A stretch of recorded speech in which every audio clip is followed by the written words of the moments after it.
Welcome back, YouTubers, to Q&A 156 with, guess who? That's right, the British Fist. Judging With, guess who? No, you're wrong, Mr. Parkin and NJ. What's up? Just kidding, you're right. If you have any questions for us, please put them down in that comment section below. That is the best way to get to us and the best way to send us questions. However, if you do decide to send through Facebook, Twitter, we may occasionally glance at them, but we should get them added to our list. We'll start off with Trey Simpson, who asked us 2 questions related to The Simpsons. Who really knows? Why do you think people never complain about Undertaker being a part-timer, but complain about guys like The Rock and Brock Lesnar being part-timers?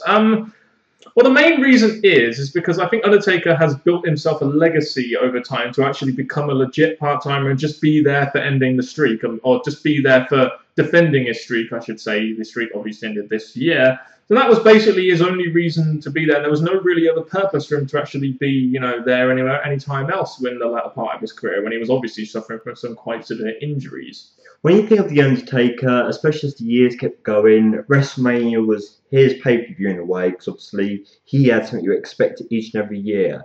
The rest like The Rock and that, yes, you may want to see them back full time, but obviously with them got other things going in their own lives and stuff, they've signed the contract they have.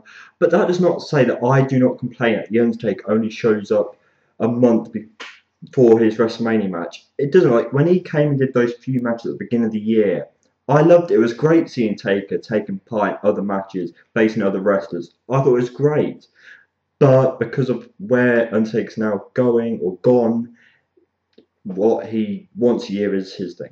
I think a lot of people harboured resentment for The Rock for 2 reasons, and that was because, number one, he beat CM Punk for the belt, and a lot of people liked CM Punk at the time, and secondly, to what it led to. It led to John Cena being put over by The Rock. That's probably one of the reasons why they didn't like The Rock coming back and having that massive title reign, you know, for about 2 months, and when, you know, obviously it was going to raise way more press than CM Punk holding the championship going in. And as for Brock Lesnar, I think it's just consistency with Brock Lesnar, as they know that, you know, he works this great match with someone or this great feud with someone, and then all of a sudden he just goes for a couple of months and all his steam has gone. And that's one of the reasons why a lot of people become frustrated with Brock Lesnar. But I'm happy with Brock Lesnar. I was also happy with Undertaker being there once a year, because, to be honest, it just made his appearance feel a lot more special. With The Undertaker, I accepted it. Yes, like I said, I preferred him to be more often, but I accepted it.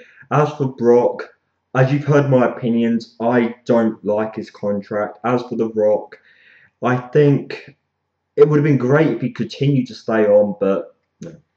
This question is for both of you.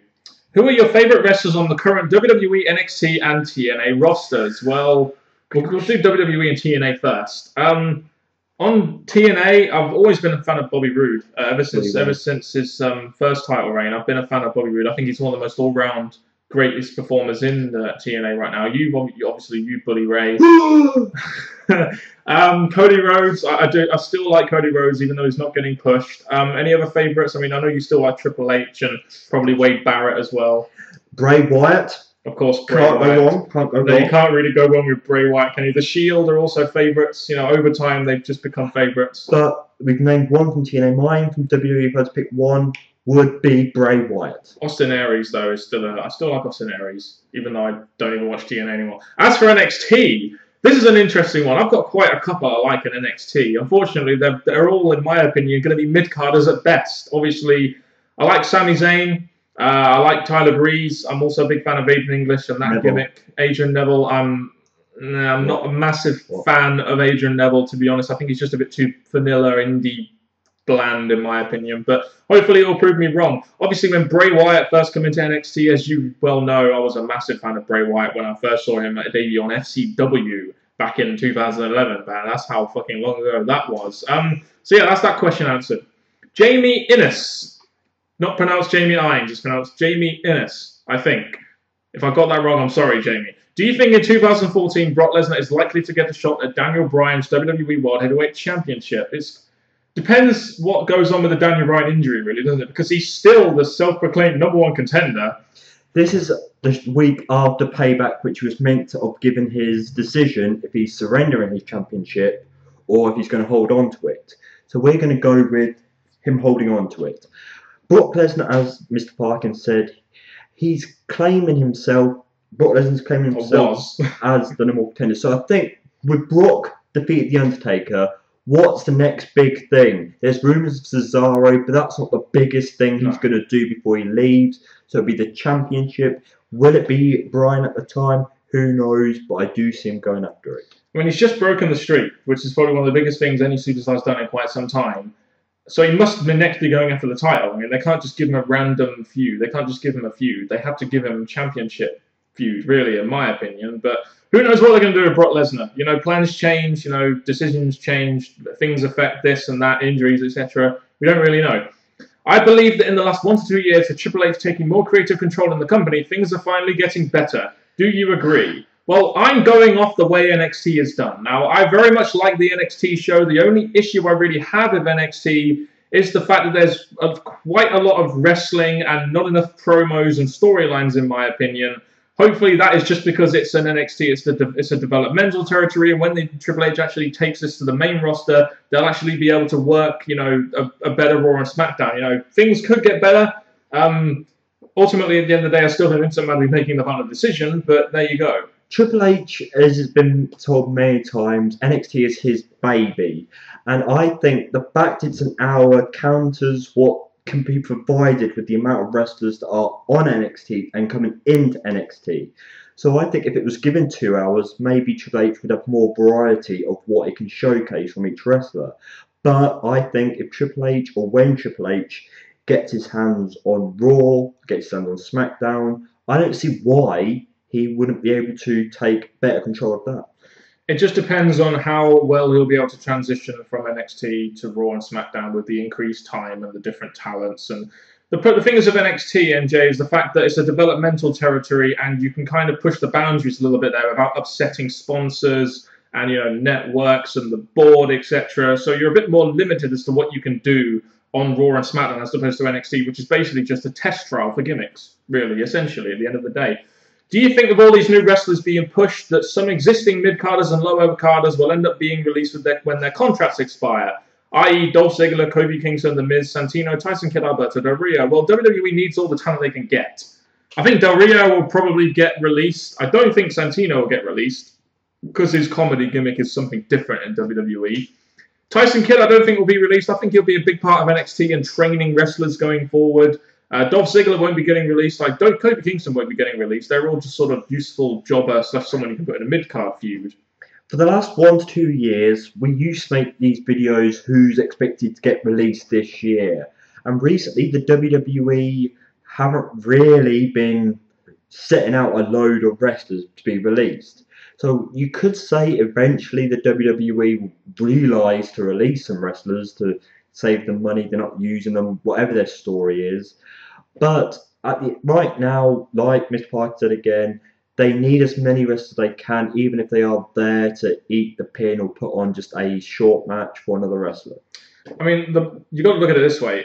They have Raw, which is 3 hours, SmackDown 2 hours, Main Event 1 hour, Superstars 1 hour, NXT 1 hour. They used to have Saturday Morning Slam, which I believe was an hour. So they need all the talent they can get to actually just fill slots, you know, on those shows and to try and keep things a little bit fresh. So they kind of need the big roster. But it's at the end of the day, when we went back to taking up predictions of what we thought would happen to 3-hour Raw, a lot of those wrestlers we were hoping to see be used in a better way than they had done beforehand. But the WWE obviously had many different ideas. So now, yes, they could be in the firing line, or at least some of them. To be honest, we all knew 3-hour Raw would be a failure. It was just hope more than anything, really, wasn't it? Mark Slam 621. What's your favourite type of finisher? Knockout blow, wrestling move, top rope dive, or submission hold? I must admit, I've always been a fan of a good top rope dive. Like Adrian Neville's finisher, the Red Arrow in NXT, is fantastic. I love that. You know, Rob Van Dam's 5-star splash is a nice finisher. It just, to me, it's just a real sort of like out of this world way to end a match with some sort of high-flying move or something. I think that is quite impressive because, like, the people that can go high places like Shane McMahon, Evan Bourne, Jeff Hardy, they just take risks. So the higher the move, the better. With me, I quite like when a smaller wrestler manages to do a lifting move or a big, strong wrestling move. I'm attracted to seeing wrestlers perform unexpected moves. I mean, like what sort of John Cena did against Big Show at WrestleMania 20, sort of like that thing to win the US Championship. No. I know it's involved John Cena, but you know that kind of thing. I know what you mean. Jibri Bell, what heel run do you think is underrated? Mark Henry in 2011, maybe slightly underrated. I think most people probably won't remember it. Damien Sandow. It was going somewhere and the WWE just thought, this is great. No. The Miz's heel run, I think maybe considered a little bit underrated back when he was the US champion and then the WWE champion, because eventually he just went down to back to mid-card, undercard anyway. Talk about Sandow, Cody Rhodes. Yeah, his heel run, I believe, slightly underrated, mainly because it never really went anywhere for him. What about someone like a King Booker or JBL? I mean, he was a heel champion on SmackDown for such a long time. JBL was going in such a great direction, world heavyweight, so I think he was okay for what it was. I can't really think of any others, to be honest. Santino's. Yeah. Jack Daly. Mr. Parkin, what are your thoughts on David Moyes being sacked after only 10 months as United manager? Well, I can completely understand why United did it. I just thought they may have given the guy just a little bit more time to get his players and his team sorted. But, you know, results are important nowadays and the stock price is going down. And that's something, as we've seen from WWE, we just cannot let happen. So I understand why they sacked David Moyes. I just wish he would have got a little bit more time, maybe another year or so, just to see exactly what he could have done with that United team. Johnny Castaway. What do you think is the worst finisher in history? Oh, this is easy. Fucking Cobra. Terrible finisher. How can we believe that fucking finisher is to knock some guy out for the 3 count? Woman slapped from the WWE SmackDown game. Oh, God, yeah, that was terrible. Yeah, just slappifying women. With the Shield looking very strong as baby faces, how long will it take for them to meet the Wyatts again after destroying Evolution?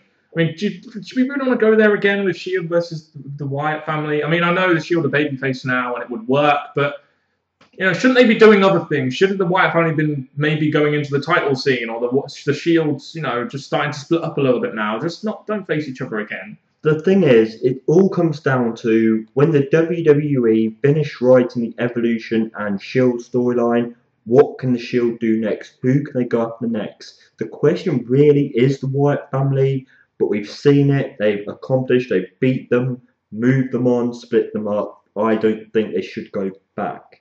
It was good the first 4 times they did it, but I have a feeling if they drown this one out to death, it will just end up being another one of those matches where we just say, oh, again, I'm not watching that because we've seen it 10 million times. Who do you think are WWE's top resources / talents in the following categories? General superstar. That's got to be a John Cena.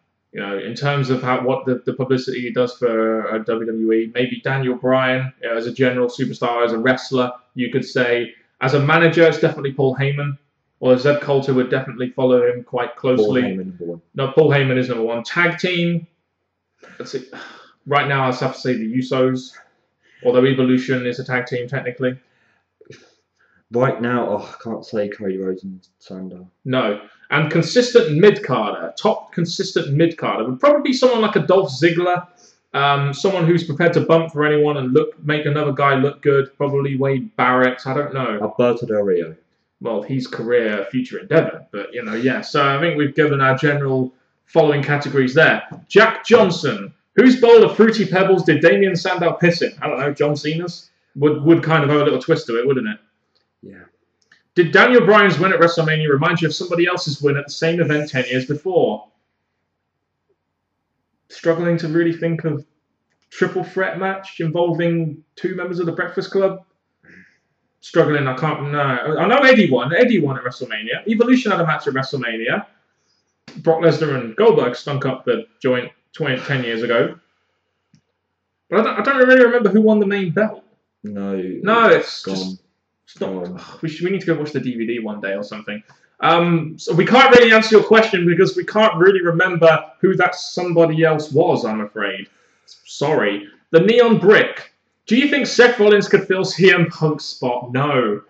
CM Punk... No. Seth Rollins is a high flyer. He's more of a Jeff Hardy. He's not a CM Punk because CM Punk was much better on the mic. He had a much more unique gimmick, was a much better all-round performer than a Seth Rollins. Do not get it in your head that a guy like Seth Rollins, or some people say fucking Corey Graves, is on the level of a CM Punk. Seth Rollins is a Jeff Hardy type, and that to me is a good comparison. No matter what happens in the WWE, Seth Rollins is proving himself to be a recreation of what Jeff Hardy became in the main event kind of time.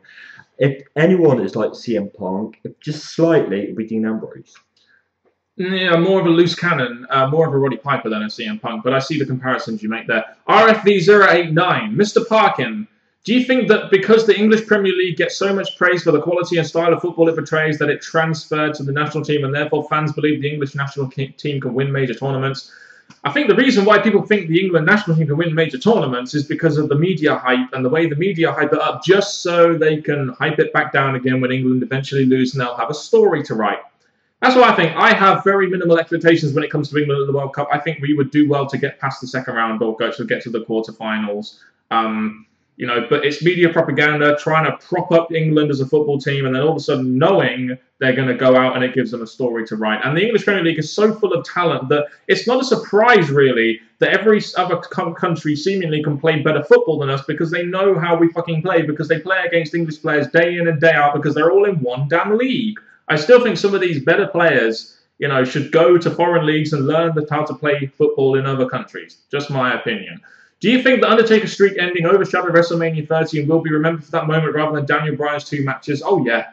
The streak will definitely be remembered as opposed to Daniel Bryan's win. The Daniel Bryan fanboys won't remember Undertaker's loss, but all the casual fans, all they'll remember this for was the Undertaker streak ending, and the gloss will be taken off Daniel Bryan's win, in my opinion. There's so many reasons why the Undertaker's match is going to be the big thing about WrestleMania. It weren't the main event. Brock defeating him, the reaction it got, the feeling it drained away from fans. There's so many reasons why Daniel Bryan's win or his epic story clashed really bad against that. So yes.